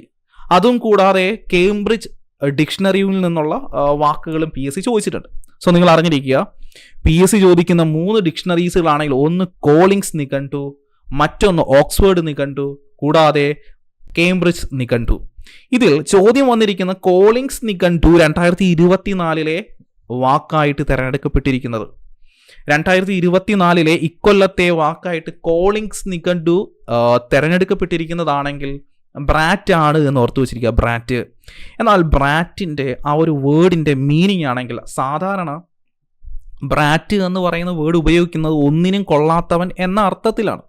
എന്നാൽ അടുത്തിടെ ഈ ഒരു ബ്രാറ്റ് എന്ന വാക്ക് ഇപ്പോൾ നിലവിൽ ഉപയോഗിക്കുന്നതാണെങ്കിൽ ആത്മവിശ്വാസവും നിലപാടുള്ളയാൾ എന്ന അർത്ഥത്തിലാണ് വ്യാപകമായിട്ട് ആൾക്കാർ ഉപയോഗിച്ചു വരുന്നത്. സോ ആ ഒരു വാക്കിനെയാണ് നമ്മുടെ കോളിങ്സ് നിഘണ്ടു 2024 വാക്കായിട്ട് തിരഞ്ഞെടുക്കപ്പെട്ടിരിക്കുന്നത്. AI നമുക്കറിയാം. അവിടെ നോക്കിക്കേ, കോളിങ്സ് നിഘണ്ടുവിൻ്റെ 2023 മികച്ച വാക്ക് AI അഥവാ ആർട്ടിഫിഷ്യൽ ഇൻ്റലിജൻസ് ആയിരുന്നു. 23 കോളിങ്സ് നിഘണ്ടുവിൻ്റെ മികച്ച വാക്ക് AI ആയിരുന്നു. 24 ബ്രാറ്റ് ആണ് എന്ന് ഓർത്തു വച്ചിരിക്കുക. എങ്കിൽ ബ്രെയിൻ റോട്ട് എന്ന് പറയുന്നതാണെങ്കിൽ നമ്മുടെ ഓക്സ്ഫോർഡ് ഈ പറയുന്ന ഓക്സ്ഫോർഡ് ഡിക്ഷണറിയുടെ 2024 വാക്കാണ് ബ്രെയിൻ റോട്ട് എന്ന് പറയുന്നത്. ബ്രെയിൻ റോട്ട് 2024 ഓക്സ്ഫോർഡ് ഇംഗ്ലീഷ് ഡിക്ഷണറിയുടെ ഈ വർഷത്തെ വാക്കായിട്ട് തിരഞ്ഞെടുക്കപ്പെട്ടു. എങ്കിൽ ബ്രെയിൻ റോട്ടിൻ്റെ മീനിങ് എന്താണ്? ഈ ഒരു നിലവാരം കുറഞ്ഞ ഉള്ളടക്കം സ്ഥിരമായിട്ട് കാണുകയോ അല്ലെങ്കിൽ വായിക്കുകയോ ചെയ്യുന്നതിലൂടെ ഒരു വ്യക്തിയുടെ മാനസിക ഭൗതിക നിലവാരത്തിനുണ്ടാകുന്ന തകർച്ചയെ സൂചിപ്പിക്കുന്ന ഒരു വാക്കുകൂടിയാണ് ബ്രെയിൻ റോട്ട്. ഒട്ടും നിലവാരമില്ലാത്ത ഉള്ളടക്കമോ എന്തെങ്കിലും കോണ്ടന്റുകളോ സ്ഥിരമായിട്ട് കാണുകയോ വായിക്കുകയോ ചെയ്യുന്നതിലൂടെ ഒരു വ്യക്തിയുടെ ഭൗതിക മാനസിക നിലവാരം തകർന്നു പോകുന്നതിൻ്റെ ആ ഒരു അവസ്ഥയെ കാണിക്കുന്ന ഒരു വേർഡാണ് ബ്രെയിൻ റോട്ട് എന്ന് പറയുന്നത്. Brain rote. എങ്കിൽ ഓക്സ്ഫോർഡ് യൂണിവേഴ്സിറ്റി അല്ല, ഓക്സ്ഫോർഡ് ഡിക്ഷണറിയുടെ 2023 വാക്കാണെങ്കിൽ റിസ് ആയിരുന്നു 2023 വാക്ക്. ഇനി നേരെ നമുക്ക് കേംബ്രിഡ്ജിൻ്റെ ആ ഒരു ഡിക്ഷണറി കൂടി പരിശോധിക്കാം. കേംബ്രിഡ്ജ് ഡിക്ഷണറിയുടെ 2024 വാക്കായിട്ട് തിരഞ്ഞെടുക്കപ്പെട്ടിരിക്കുന്നതാണെങ്കിൽ മാനിഫെസ്റ്റ്, 2024 മാനിഫെസ്റ്റ്. 23 ഇവിടെ നോക്കിയ ഹാലൂസിനേറ്റ് എന്നതായിരുന്നു 2023 വാക്ക്. സോ ഇത് പഠിക്കാൻ കുറച്ചുകൂടി എളുപ്പമാണ്. ഞാൻ ഇതൊരു ടാബുലാർ ഫോമിൽ കൊടുത്തിട്ടുണ്ട്. ഇത് പഠിക്കാൻ കുറച്ചും കൂടെ എളുപ്പത്തിന് വേണ്ടിയാണ്. നല്ലപോലെ വായിച്ച് പഠിക്കുക. കോളിങ്സ്, ഓക്സ്ഫോർഡ്, കേംബ്രിഡ്ജ് എന്നീ ഡിക്ഷണറികളിൽ 2023 കോളിങ്സ് നിഘണ്ടുവിലാണെങ്കിൽ അത് AI, 24 ബ്രാറ്റാണ്. ഓക്സ്ഫോർഡ് ഡിക്ഷണറിയുടെ 2023 വാക്കാണെങ്കിൽ റിസും, 24 ബ്രെയിൻ റോട്ടാണ്. കേംബ്രിഡ്ജ് ഡിക്ഷണറിയുടെ 2023 വാക്ക് ഹാലൂസിനേറ്റും, 24 മാനിഫെസ്റ്റുമാണ്. 1 മാർക്കിൻ്റെ ചോദ്യമാണ് ഞാനിവിടെ നിങ്ങളെ പഠിപ്പിച്ചിരിക്കുന്നത്. നിങ്ങൾ നല്ലപോലെ റിവൈസ് ചെയ്താൽ മാത്രമേ നമുക്ക് ഇതിൽ നിന്ന് 1 മാർക്ക് സ്കോർ ചെയ്യാൻ വേണ്ടി കഴിയൂ. ഒരു ചോദ്യകർത്താവ് കോളിങ്സിൻ്റെ മികച്ച വാക്കാണ് ചോദിക്കുന്നതെങ്കിൽ ഈ പറയുന്ന ഓക്സ്ഫോർഡിൻ്റെയും കേംബ്രിഡ്ജിൻ്റെയും വാക്കുകളൊക്കെ നിങ്ങളുടെ ഓപ്ഷനിൽ തന്നെ നിങ്ങളെ കുഴപ്പിക്കുവാൻ സാധ്യത കൂടുതലാണ്. സോ ആ ഒരു സാധ്യത മനസ്സിലാക്കി ഇതിനെ നല്ലപോലെ വായിച്ച് പഠിക്കുക എന്നാണ് നിങ്ങൾ ചെയ്യേണ്ടത്. ശരിയെങ്കിൽ നമുക്ക് എന്തായാലും ഇനി മറ്റൊരു ചലഞ്ചിലോട്ട് കിടക്കാം. 7ാമത്തെ ചലഞ്ചാണ്. സംസ്ഥാനത്തെ ആദ്യ സീ പ്ലെയിൻ സർവീസിന് തുടക്കം കുറിച്ചിരിക്കുന്നത് എവിടെ? നമ്മുടെ കേരള സംസ്ഥാനത്തിലെ ആദ്യത്തെ സീ പ്ലെയിൻ സർവീസിന് തുടക്കം കുറിച്ചിരിക്കുന്നത് എവിടെ? 4 ഓപ്ഷൻസ് കൊടുത്തിട്ടുണ്ടല്ലേ. നേമം, കൊച്ചി, അഴീക്കൽ, ഉപ്പള. ഇതിലെ ശരിയായ ഉത്തരം കൊച്ചിയിലാണ്. ഇവിടെ നമ്മുടെ സംസ്ഥാനത്തിലെ കേരളത്തിലെ ആദ്യത്തെ സീ പ്ലെയിൻ സർവീസ് ആരംഭിച്ചിരിക്കുന്നത് കൊച്ചിയിലാണ്. കൊച്ചിയിലെ ബോൾഗാട്ടിയിൽ നിന്ന് മാട്ടുപ്പെട്ടി വരെയാണ് ഇതിൻ്റെ ആദ്യ സർവീസ് നടത്തിയിരിക്കുന്നത്. അങ്ങനെയും ചോദിക്കാം. ഒരു പക്ഷേ സ്റ്റേറ്റ്മെൻറ്റ്സ് ആയിട്ട് നിങ്ങൾക്ക് തരാം, ശരിയോ തെറ്റോ. നമ്മുടെ സംസ്ഥാനത്തിലെ ആദ്യ സീ പ്ലെയിൻ സർവീസിന് തുടക്കം കുറിച്ചിരിക്കുന്ന കൊച്ചിയിൽ, കൂടാതെ ആദ്യ സർവീസ് നടത്തിയിരിക്കുന്ന കൊച്ചി ബോൾഗാട്ടിയിൽ നിന്ന് മാട്ടുപ്പെട്ടിയിലെ ജലാശയം വരെയാണ് ഇതിൻ്റെ ഫസ്റ്റ് സർവീസ് നടപ്പിലാക്കിയത്. കൂടാതെ ഈ ഒരു സർവീസിൻ്റെ ഫ്ലാഗ് ഓഫ് നിർവഹിച്ചതാണ് കേരളത്തിൻ്റെ ടൂറിസം വകുപ്പ് മന്ത്രി, കൂടാതെ കേരളത്തിൻ്റെ പൊതുമരാമത്ത് മന്ത്രിയായ PM മുഹമ്മദ് റിയാസ് ആണെന്ന് ഓർത്തു വച്ചിരിക്കുക. PM മുഹമ്മദ് റിയാസിൻ്റെ മണ്ഡലം നമുക്ക് എല്ലാവർക്കും അറിയാം ബേപ്പൂരാണ് കേട്ടോ. അദ്ദേഹത്തിൻ്റെ മണ്ഡലം ഏതാണ്? ബേപ്പൂരാണ് എന്ന് ഓർത്തു വച്ചിരിക്കുക. ഇനി നമുക്ക് നേരെ 8ാമത്തെ ചലഞ്ചിലോട്ട് കിടക്കാം. ചോദ്യം ഇങ്ങനെയാണ്. 2024 സംസ്ഥാന സ്കൂൾ കായികമേളയുമായി ബന്ധപ്പെട്ട ശരിയായ പ്രസ്താവന. സ്കൂൾ കായികമേള, എല്ലാ വർഷവും സ്കൂൾ കായികമേള നടക്കാറുണ്ട്. ഇവിടെ 3 സ്റ്റേറ്റ്മെൻറ്റ്സുകളാണ് കൊടുത്തിരിക്കുന്നത്. തക്കുടു എന്ന അണ്ണാറക്കണ്ണനായിരുന്നു മേളയുടെ ഭാഗ്യചിഹ്നം. 2ാമത്തെ സ്റ്റേറ്റ്മെൻറ്റ്, കായികമേളയുടെ ബ്രാൻഡ് അംബാസഡർ ആയിരിക്കുന്നത് PR ശ്രീജേഷ്, തിരുവനന്തപുരം ഓവറോൾ കിരീടം നേടി. ഈ 3 സ്റ്റേറ്റ്മെൻറ്റുകളിൽ ഏതൊക്കെ സ്റ്റേറ്റ്മെൻറ്റുകളാണ് ശരിയായിട്ട് നിൽക്കുന്നത്? അതാണല്ലോ ചോദ്യം. നമുക്ക് എന്തായാലും ഒന്ന് പരിശോധിച്ച് നോക്കാം. ഈ 24 നടന്നിരിക്കുന്ന സംസ്ഥാന സ്കൂൾ കായികമേളയുടെ ഭാഗ്യചിഹ്നമാണ് തക്കുടു എന്ന അണ്ണാറക്കണ്ണൻ തന്നെയായിരുന്നു. തക്കുടു എന്ന അണ്ണാറക്കണ്ണനായിരുന്നു ഈ പറയുന്നത് ഭാഗ്യചിഹ്നം. കൂടാതെ ബ്രാൻഡ് അംബാസഡർ, ഇക്കൊല്ലത്തെ ബ്രാൻഡ് അംബാസഡർ PR ശ്രീജേഷ്, നമ്മുടെ ഇന്ത്യയുടെ ഹോക്കി താരമായ PR ശ്രീജേഷ് ഇന്ത്യൻ ഹോക്കി ടീമിൻ്റെ ക്യാപ്റ്റൻ അല്ല, മറിച്ച് അദ്ദേഹം ഗോൾ കീപ്പർ ആയിരുന്നു. ഹർമൻപ്രീത് സിംഗ് ആയിരുന്നു നമ്മുടെ ഹോക്കി ടീമിൻ്റെ ക്യാപ്റ്റൻ എന്ന് പറയുന്നത്. PR ശ്രീജേഷ് ഗോൾ കീപ്പറാണ്. കൂടാതെ കഴിഞ്ഞ സമ്മർ ഒളിമ്പിക്സിൽ, പാരീസിൽ നടന്നിരിക്കുന്ന സമ്മർ ഒളിമ്പിക്സിൽ നിന്ന് അദ്ദേഹം വിരമിച്ചിരിക്കുകയാണ്. ഇവിടെ ഈ ഒരു സംസ്ഥാന സ്കൂൾ കായികമേളയുടെ 2024 ഓവറോൾ കിരീടം നേടിയിരിക്കുന്നതാണെങ്കിൽ തിരുവനന്തപുരം. 2024 ഈ ഒരു ഓവറോൾ കിരീടത്തിന് നൽകിയിരിക്കുന്ന പേരാണെങ്കിൽ ചീഫ് മിനിസ്റ്റേഴ്സ് ട്രോഫി എന്നാണ്. 2024 പേര് നൽകിയിരിക്കുന്നത്. സോ എയും ബിയും സിയും ശരിയായതുകൊണ്ട് തന്നെ നമുക്ക് D ഓപ്ഷൻ തിരഞ്ഞെടുക്കാം. എല്ലാം ശരിയാണ്. ഇവിടെ നോക്കിക്കേ, ചില കോണ്ടന്റുകൾ കൂടി നമുക്ക് പറഞ്ഞിട്ട് പോവാം. ഇവിടെ നോക്കിക്കേ, ഈ വർഷം നടന്നിരിക്കുന്ന 2024 നമ്മുടെ സംസ്ഥാന സ്കൂൾ കായികമേളയുടെ പ്രത്യേകത എന്തെന്ന് ചോദിച്ചു കഴിഞ്ഞാൽ ഇൻക്ലൂസീവായിട്ടാണ് നടത്തിയിരിക്കുന്നത്. ഇൻക്ലൂസീവ് സ്പോർട്സ് ഇവൻ്റ് ആയിരുന്നു 2024 സംസ്ഥാന സ്കൂൾ കായികമേള. എന്താണ് ഇൻക്ലൂസീവ് എന്ന് പറയുന്നത്? എല്ലാവരെയും ഉൾപ്പെടുത്തിക്കൊണ്ടുള്ള ഒരു കായികമേള. അതായത് ജനറൽ കാറ്റഗറിയും അതുപോലെ തന്നെ ഈ പറയുന്ന ഭിന്നശേഷിയായ അല്ലെങ്കിൽ ഹാൻഡിക്യാപ്ഡ് ആയിട്ടുള്ള ഉദ്യോഗാർത്ഥി എന്ന് പറയാൻ കഴിയില്ല, വിദ്യാർത്ഥികളെയും ഉൾപ്പെടുത്തിക്കൊണ്ടായിരുന്നു 2024 ഈ ഒരു ഇവൻറ്റ് സർക്കാർ നടപ്പിലാക്കിയത്. അതുകൊണ്ട് തന്നെ നമുക്ക് പറയാം ഇൻക്ലൂസീവായ ഒരു സ്പോർട്സ് ഇവൻ്റ് ആയിരുന്നു 2024 സ്കൂൾ തലത്തിൽ അല്ലെങ്കിൽ സംസ്ഥാന തലത്തിൽ ഈ ഒരു ഇവൻറ്റ് കണ്ടക്ട് ചെയ്തിരിക്കുന്നത്. ഇവിടെ ഓവറോൾ ചാമ്പ്യന്മാരാകുന്ന ജില്ലയ്ക്ക് നൽകുന്ന ട്രോഫിയുടെ പേരാണെങ്കിൽ ചീഫ് മിനിസ്റ്റേഴ്സ് ട്രോഫി എന്നാണ്. ഓവറോൾ കിരീടം കരസ്ഥമാക്കിയിരിക്കുന്ന ടീമാണെങ്കിൽ അത് തിരുവനന്തപുരം എന്ന് പറയുന്ന ജില്ലയാണ്. തിരുവനന്തപുരമാണ് ഓവറോൾ അല്ലെങ്കിൽ ഈ പറയുന്ന ചീഫ് മിനിസ്റ്റേഴ്സ് ട്രോഫി കരസ്ഥമാക്കിയത്. എങ്കിൽ ഈ ഒരു സംസ്ഥാന സ്കൂൾ കായികമേളയിൽ അത്ലറ്റിക്സിൽ ആദ്യമായിട്ട് സ്വർണ്ണ മെഡൽ നേടിയതാണെങ്കിൽ മലപ്പുറമാണ്.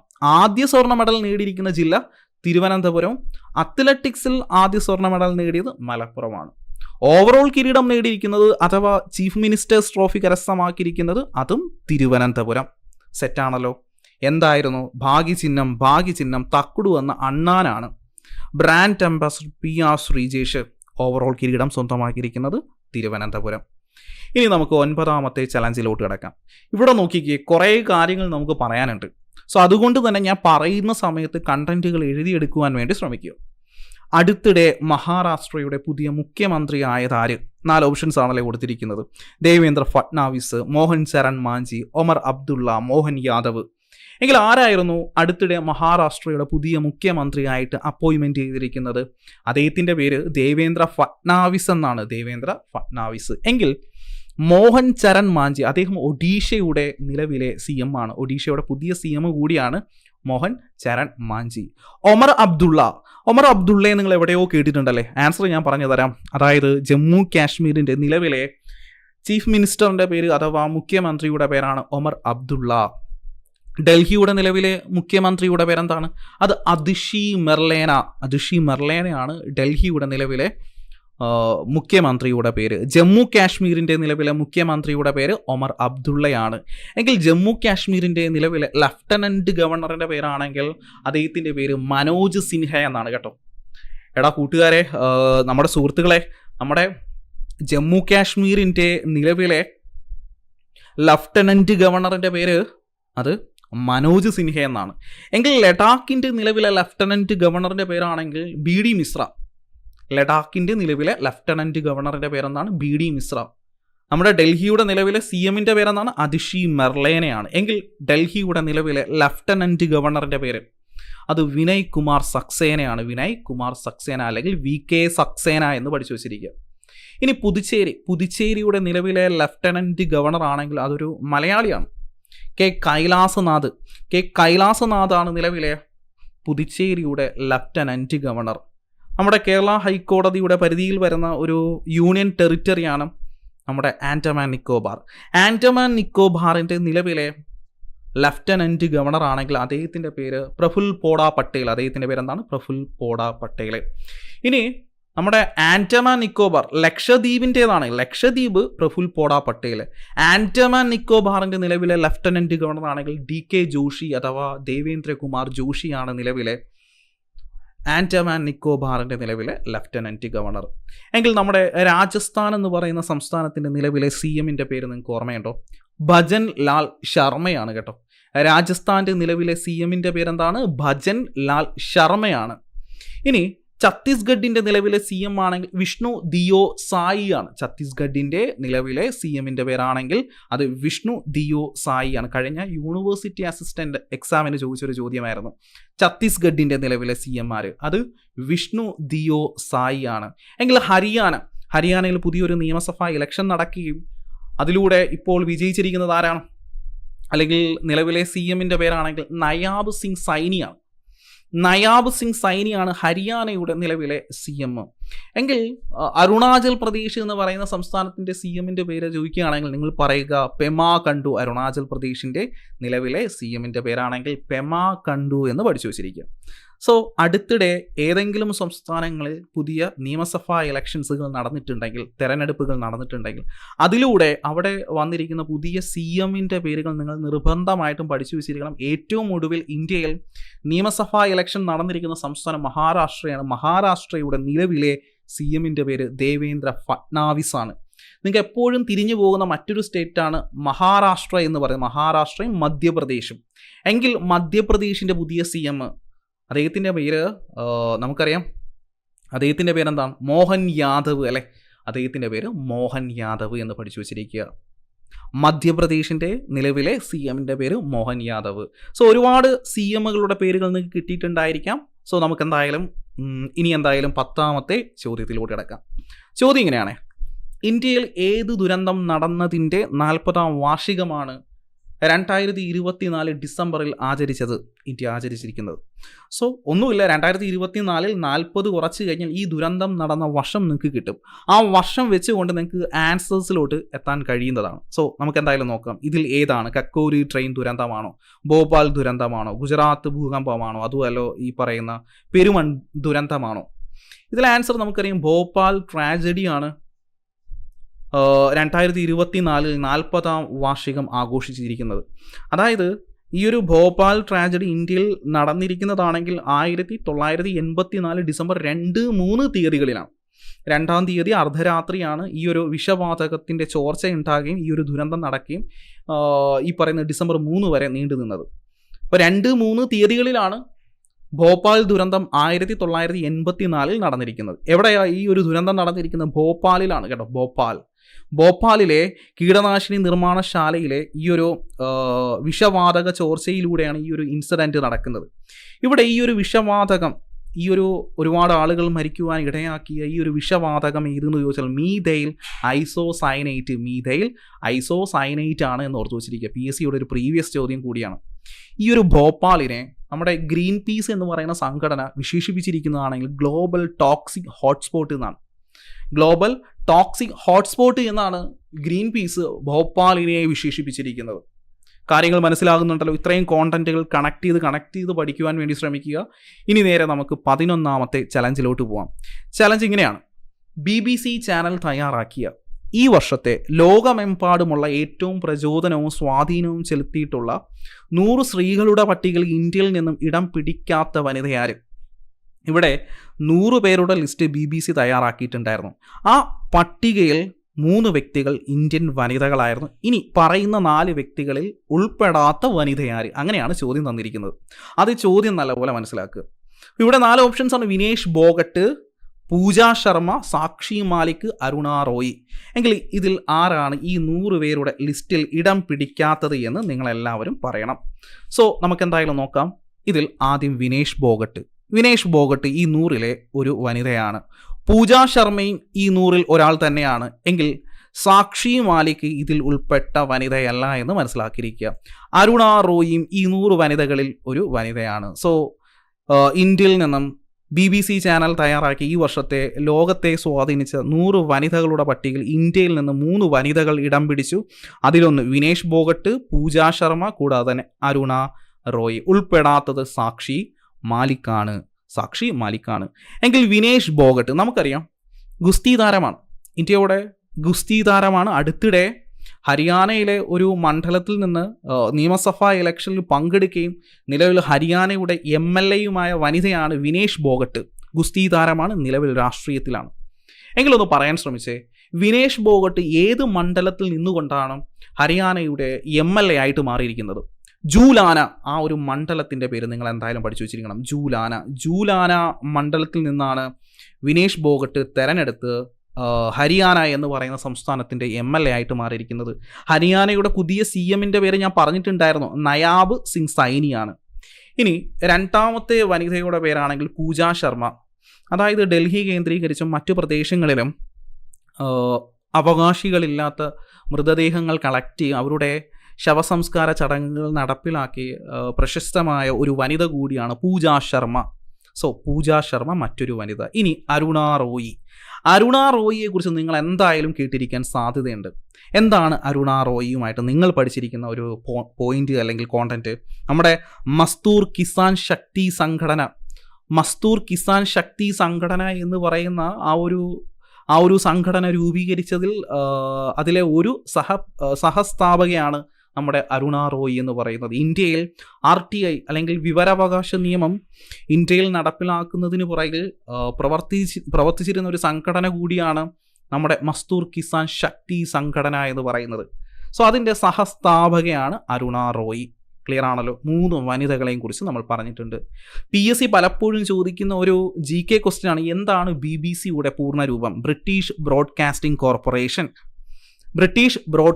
കോർപ്പറേഷൻ എന്നതാണ് BBCയുടെ പൂർണ്ണരൂപം. ബ്രിട്ടീഷ് ബ്രോഡ്കാസ്റ്റിംഗ് കോർപ്പറേഷനാണ് നമ്മുടെ BBC-യുടെ പൂർണ്ണരൂപം എന്ന് മനസ്സിലാക്കിയിരിക്കുക. ഇനി നേരെ 12ാമത്തെ ചലഞ്ചിലോട്ട് പോകാം. ചോദ്യം ഇങ്ങനെയാണ്: യുനെസ്കോയുടെ ലോക പൈതൃക പട്ടികയിൽ ഉൾപ്പെട്ട ഇന്ത്യയിൽ നിന്നുള്ള 43ാമത്തെ സൈറ്റ് ഏതാണ്? PSCയുടെ ഒരു സ്ഥിരം ചോദ്യമാണല്ലേ, യുനെസ്കോയുടെ ഇന്ത്യയിൽ നിന്നുള്ള 43ാമത്തെ സൈറ്റ് ഏത്? ഏറ്റവും ഒടുവിൽ 43ാമത്തെ സൈറ്റാണ് അംഗീകരിച്ചിരിക്കുന്നത്. അപ്പോൾ 43ാമത്തെ ഇന്ത്യയിലെ സൈറ്റ് ഏതെന്ന് ചോദിച്ചു കഴിഞ്ഞാൽ മൊയ്ദാംസ് ആണ്. മൊയ്ദാംസ് സ്ഥിതി ചെയ്യുന്നത് എവിടെയാടാ?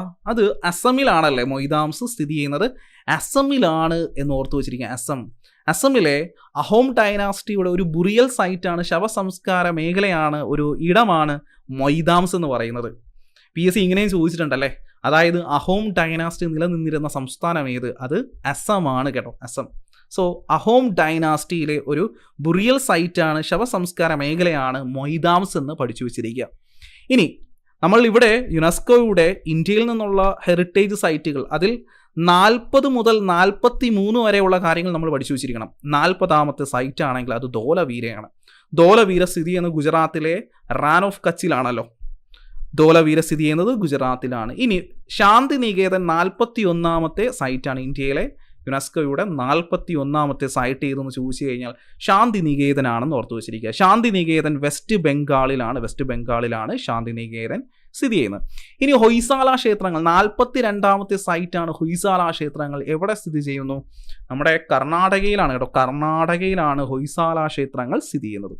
ഇത്രയും കോണ്ടന്റുകൾ യുനെസ്കോയുടെ ലോക പൈതൃക പട്ടികയുമായി ബന്ധപ്പെട്ട് ഇത്രയും കോണ്ടന്റുകൾ നിങ്ങൾ അപ്ഡേറ്റ് ചെയ്ത് തന്നെ ഒന്ന് പഠിക്കാൻ ശ്രമിക്കുക. ക്ലിയർ ആണല്ലോ. ഇനി നമുക്ക് നേരെ 13ാമത്തെ ചോദ്യത്തിലോട്ട് അടക്കാം. ചോദ്യം ഇങ്ങനെയാണ്: 2002 ഗോദ്ര ട്രെയിൻ കത്തിക്കലുമായി ബന്ധപ്പെട്ട സംഭവത്തെ ആസ്പദമാക്കിയ ചിത്രമായിരുന്നു ദി സബർമതി റിപ്പോർട്ട്. ഈ സിനിമയുടെ സംവിധായകൻ ആര്? 4 ഓപ്ഷൻസ് കൊടുത്തിട്ടുണ്ട്. ഒരുപക്ഷെ നിങ്ങൾക്ക് കൺഫ്യൂസ്ഡ് ആകാൻ സാധ്യതയുണ്ട്. രാജ്കുമാർ ഹിരാനി, ധീരജ് സർന, അനുരാഗ് കശ്യപ്, കരൺ ജോഹർ. ഈ പറയുന്ന 4 വ്യക്തികളിൽ ആരാണ് ദി സബർമതി റിപ്പോർട്ട് എന്ന് പറയുന്ന ഈ സിനിമ ഡയറക്റ്റ് ചെയ്തിരിക്കുന്നത്?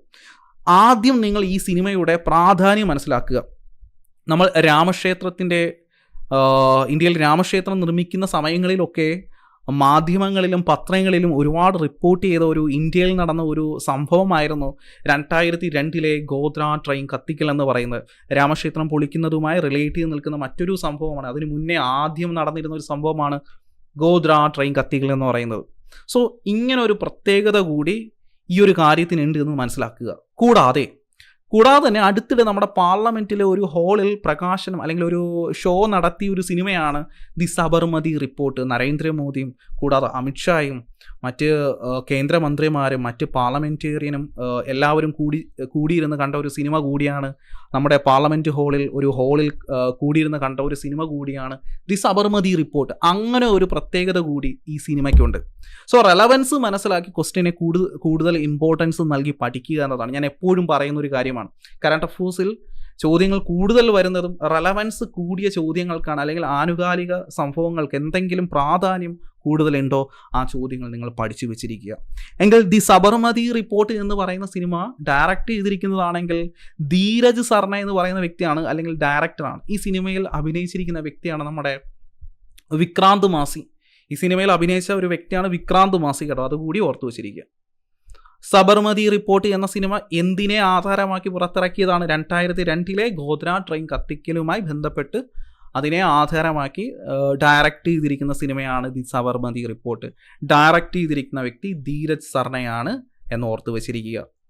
ഇനി മറ്റൊരു ചോദ്യം: രാജ്യത്തെ ഇക്കൊല്ലത്തെ 2024 ഏറ്റവും മികച്ച 5ാമത്തെ പോലീസ് സ്റ്റേഷനായിട്ട് കേന്ദ്ര ആഭ്യന്തര മന്ത്രാലയം തിരഞ്ഞെടുക്കപ്പെട്ടിരിക്കുന്നത് 4 ഓപ്ഷൻസ് ആണ്. Alathur police station, Thampanoor police station, Kozhikode town police station, വിഴിഞ്ഞം പോലീസ് സ്റ്റേഷൻ. സോ ഇതിൽ ഏത് പോലീസ് സ്റ്റേഷനാണ് അടുത്തിടെ രാജ്യത്തെ ഇക്കൊല്ലത്തെ ഏറ്റവും മികച്ച 5ാമത്തെ പോലീസ് സ്റ്റേഷനായിട്ട് കേന്ദ്ര ആഭ്യന്തര മന്ത്രാലയം തിരഞ്ഞെടുക്കപ്പെട്ടിരിക്കുന്നത്? ആൻസർ ആലത്തൂർ പോലീസ് സ്റ്റേഷനാണ് കേട്ടോ, ആലത്തൂർ പോലീസ് സ്റ്റേഷൻ. എങ്കിൽ ആലത്തൂർ പോലീസ് സ്റ്റേഷൻ സ്ഥിതി ചെയ്യുന്നത് എവിടെയാണ്? പാലക്കാടാണ് എന്ന് ഓർത്ത് വെച്ചാൽ. പാലക്കാടിലെ ഒരു സ്ഥലമാണ് ആലത്തൂർ. ക്ലിയർ ആണല്ലോ. ഇനി നേരെ നമ്മൾ കടക്കാൻ പോകുന്ന നേരെ ലാസ്റ്റ് ആൻഡ് ഫൈനൽ ചോദ്യമാണ്. എല്ലാവരും ഇതുവരെയുള്ള മാർക്കുകൾ കൗണ്ട് ചെയ്ത് വെക്കുക. അപ്പോൾ നമ്മുടെ ലാസ്റ്റ് ആൻഡ് ഫൈനൽ ചോദ്യം കൂടി നിങ്ങൾ മാക്സിമം ചെയ്യുക. ഇവിടെ ചോദ്യം ഇങ്ങനെയാണ്: ശരിയായ പ്രസ്താവന കണ്ടെത്തുക. ശരിയായിട്ടുള്ള സ്റ്റേറ്റ്മെൻ്റ് ആണ് നിങ്ങൾ കണ്ടെത്തേണ്ടത്. നാഷണൽ എയറോനോട്ടിക്സ് ആൻഡ് സ്പേസ് അഡ്മിനിസ്ട്രേഷൻ്റെ ഉപഗ്രഹമാണ് പ്രോബ 3. പ്രോബ 3യുടെ വിക്ഷേപണം ഇന്ത്യയിൽ നിന്നായിരുന്നു. ഇന്ത്യയിൽ നിന്നായിരുന്നു ഓൾറെഡി നടന്നതാണ്. PSLV XL റോക്കറ്റിലാണ് പ്രോബ 3യുടെ ഉപഗ്രഹങ്ങളെ വിക്ഷേപിച്ചത് ഓൾറെഡി നടന്ന ഒരു മിഷനാണ്. സോ ഈ പറയുന്ന 3 സ്റ്റേറ്റ്മെൻറ്റുകളിൽ ഏതൊക്കെ സ്റ്റേറ്റ്മെൻറ്റുകളാണ് ശരിയായിട്ട് നിൽക്കുന്നത് നമുക്കൊന്ന് പരിശോധിച്ച് നോക്കാം. ഇവിടെ നോക്കിക്കേ, ആദ്യം പറഞ്ഞിരിക്കുന്നത് നാഷണൽ എയറോനോട്ടിക്സ് ആൻഡ് സ്പേസ് അഡ്മിനിസ്ട്രേഷൻ്റെ ഉപഗ്രഹമാണ് പ്രോബ 3.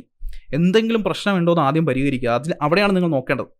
അതായത് നാഷണൽ എയറോനോട്ടിക്സ് ആൻഡ് സ്പേസ് അഡ്മിനിസ്ട്രേഷൻ്റെ പേരാണ് നാസ എന്ന് പറയുന്നത്. അമേരിക്കയുടെ ഒരു സ്പേസ് ഏജൻസിയാണ് നാസ. അതിൻ്റെ പൂർണ്ണ രൂപമാണ് national Aeronautics and space administration എന്ന് പറയുന്നത്. എന്നാൽ ഈ പ്രോബ 3 എന്ന് പറയുന്ന സാറ്റലൈറ്റ് ഉപഗ്രഹം നിർമ്മിച്ചിരിക്കുന്നത് നാസയല്ല, മറിച്ച് യൂറോപ്യൻ സ്പേസ് ഏജൻസി ആണെന്ന് ആദ്യം മനസ്സിലാക്കിയിരിക്കുക കേട്ടോ. യൂറോപ്യൻ സ്പേസ് ഏജൻസിയാണ് ഇത് നിർമ്മിച്ചിരിക്കുന്നത്. എന്തിനു വേണ്ടിയാണ് നിർമ്മിച്ചത്? നമ്മുടെ സൂര്യൻ്റെ കൊറോണയെക്കുറിച്ച് പഠിക്കുന്നതിന് വേണ്ടി, സൂര്യൻ്റെ പുറമേ പാളിയായ കൊറോണയുടെ താപനിലയെക്കുറിച്ചും മറ്റു കാര്യങ്ങളെക്കുറിച്ചും പഠിക്കുന്നതിന് വേണ്ടി, അന്തരീക്ഷത്തെക്കുറിച്ചൊക്കെ പഠിക്കുന്നതിന് വേണ്ടി നമ്മുടെ യൂറോപ്യൻ സ്പേസ് ഏജൻസി നിർമ്മിച്ച ഒരു സാറ്റലൈറ്റാണ് പ്രോബ 3. കിട്ടിയല്ലോ. ഇനി ഇത് വിക്ഷേപിച്ചിരിക്കുന്നതാണെങ്കിൽ ഇന്ത്യയിൽ കൊണ്ടുവന്ന് ഇന്ത്യയുടെ കൊമേഴ്ഷ്യലൈസ്ഡ് യൂണിറ്റായ ന്യൂ സ്പേസ് ഇന്ത്യ ലിമിറ്റഡ് ആണ്. ഇന്ത്യയുടെ രണ്ടാമത്തെ കൊമേഴ്ഷ്യലൈസ്ഡ് യൂണിറ്റ് അല്ലെങ്കിൽ വാണിജ്യ അടിസ്ഥാന സ്ഥാപനമായ ന്യൂ സ്പേസ് ഇന്ത്യ ലിമിറ്റഡ് ആണ് ഇതിൻ്റെ ദൗത്യം നടപ്പിലാക്കിയിരിക്കുന്നത്. സോ ഇന്ത്യയിൽ നിന്നാണ് പ്രോബ 3 ഇന്ത്യ വിക്ഷേപിച്ചിരിക്കുന്നത്. ഏത് രാജ്യത്തിൻ്റെ അല്ലെങ്കിൽ ആരുടെ സാറ്റലൈറ്റ് ആണെന്ന് വെച്ചാൽ ESA അല്ലെങ്കിൽ യൂറോപ്യൻ സ്പേസ് ഏജൻസിയുടെ സാറ്റലൈറ്റ് ആണ്. ഈ ഒരു ദൗത്യം നടപ്പിലാക്കുന്നതിന് വേണ്ടി നമ്മുടെ ISRO ഉപയോഗിച്ചിരിക്കുന്ന റോക്കറ്റ് ആണെങ്കിൽ PSLV XL റോക്കറ്റാണ്. ഇതിൻ്റെ മറ്റൊരു പേര് നിങ്ങൾക്ക് പറഞ്ഞാൽ അറിയായിരിക്കും, PSLV C-59ലാണ് നമ്മൾ ഈ പറയുന്ന പ്രോബ 3 ഓർബിറ്റിലോട്ട്, നമ്മുടെ എർത്തിൻ്റെ ഓർബിറ്റിലോട്ട് എത്തിച്ചിരിക്കുന്നത്. പിന്നീട് നേരെ എന്ത് ചെയ്തത്, നമ്മുടെ സൂര്യൻ്റെ അടുത്തോട്ട്, അതിൻ്റെ ഏറ്റവും അടുത്ത പാളികളിലോട്ട് നിലവിൽ ചെന്നുകൊണ്ടിരിക്കുന്നത്. സോ ഇവിടെ നമുക്ക് ആൻസർ ബിയും സിയും എന്ന് തിരഞ്ഞെടുക്കാം. ബിയും സിയും മാത്രമാണ് ഇവിടെ ശരിയെന്ന് പറയുന്നത്. ഇവിടെ നോക്കിക്കേ, ഈ ഒരു പ്രോബ 3യുടെ വിക്ഷേപണം നടന്നിരിക്കുന്നതാണെങ്കിൽ 2024 ഡിസംബർ 5-നാണ് ഏതാണ് റോക്കറ്റ് PSLV C-59 അഥവാ XL റോക്കറ്റിലാണ് വിക്ഷേപിച്ചിരിക്കുന്നത്.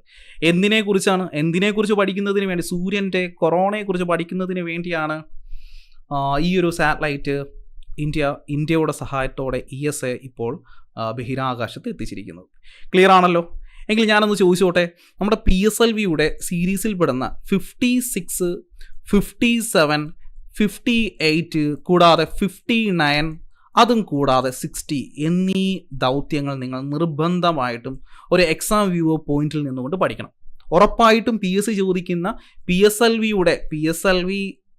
C സീരീസിൽപ്പെടുന്ന 56, 57, 58, 59, 60 എന്നീ ദൗത്യങ്ങൾ നിങ്ങൾ നിർബന്ധമായിട്ടും പഠിച്ചു വെച്ചിരിക്കണം.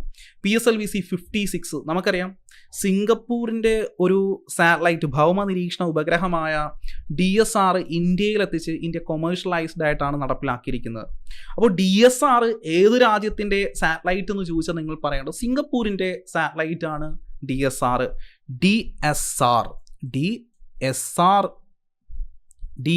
ഏത് രാജ്യത്തിൻ്റെ സാറ്റലൈറ്റ് ആണ്? സിംഗപ്പൂരിൻ്റെ സാറ്റലൈറ്റ് ആണ്. ഇന്ത്യയിൽ കൊണ്ടെത്തിച്ച് അത് കൊമേഴ്ഷ്യലൈസ്ഡ് ആയിട്ടാണ്, ഇന്ത്യ വാണിജ്യ അടിസ്ഥാനത്തിലാണ് വിക്ഷേപിച്ചിരിക്കുന്നത്. അതിനുവേണ്ടി ഉപയോഗിച്ചിരിക്കുന്ന വാഹനം PSLV C-56 ആണ്. PSLV C-56. ഇനി PSLV C-57 നമുക്കറിയാം, ആദിത്യ L1 ഇന്ത്യയുടെ ആദ്യത്തെ സൗരദൗത്യമായ ആദിത്യ L1 വിക്ഷേപിക്കുന്നതിന് വേണ്ടി ഇന്ത്യ ഉപയോഗിച്ച വാഹനം PSLV C-57 ആണ്.